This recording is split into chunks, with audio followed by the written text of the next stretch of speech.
Hello everyone, कैसे हैं आप सभी। ये रीडिंग मैं करने जा रही हूँ, माँ काली का आवाहन कर रही हूँ और इस रीडिंग को आप रेजोनेट कर सकते हैं अपनी लाइफ से। आपकी और आपके पार्टनर की दोनों की एनर्जीज यहाँ पर मालूम चलेगी, आपको पता चलेगी and you will be knowing your result. यानी कि आज की जो भी रीडिंग होगी उसका रिजल्ट आपको इसी वीडियो में डेफिनेटली मिलेगा। चलिए देख लेते हैं।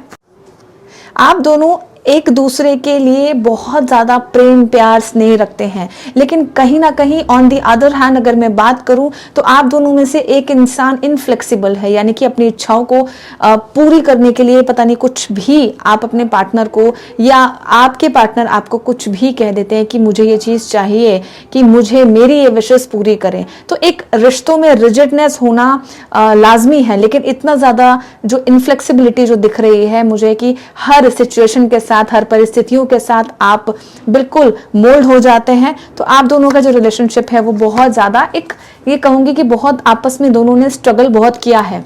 साथ ही साथ चीजें जो यहाँ पर आ रही हैं अपने रिश्तों को बांध कर रखते हैं। अपने परिवार अपने प्यार में जो आप दोनों हैं वो कहीं पर भी आप जाते हैं तो साथ ही जाते हैं, लेकिन कहीं ना कहीं आपकी आर्ग्यूमेंट हो जाती है।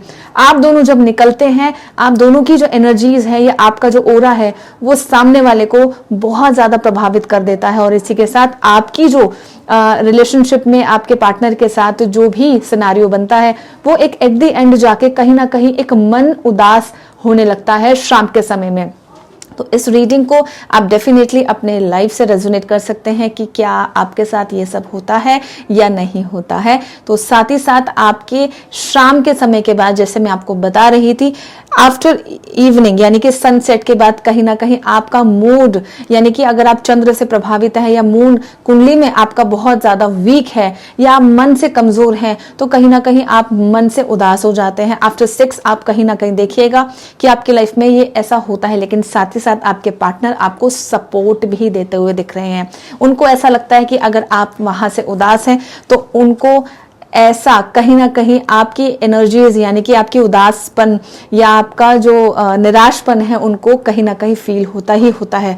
और साथ ही साथ जब वो फील करते हैं तो आपको सपोर्ट भी करते हैं, आपसे बातचीत भी करते हैं। तो कहीं ना कहीं एक रिजिडनेस नहीं होनी चाहिए आपके रिश्तों में। मेरी ये गाइडेंस है कि कहीं ना कहीं अगर आपको ऐसा लग रहा है कि आपके रिलेशनशिप में इनफ्लेक्सिबिलिटी आई हुई है या कहीं ना कहीं चीजों को लेकर बहुत ज्यादा जिद हो गई है कि मुझे ये चीजें चाहिए या मुझे ये काम करना है या whomsoever it is, कुछ भी आपकी लाइफ में या कोई थर्ड पार्टी भी शामिल है, तो कहीं ना कहीं आपको क्या करना है, मेरी ये गाइडेंस है कि 50% आपको स्पेस देना है अपनी डिजायर से। आपके और आपके दोनों के बीच में बहुत ज्यादा प्यार है, उस प्यार को बनाए रखने के लिए इस रीडिंग को देखते रहें। Thank you so much.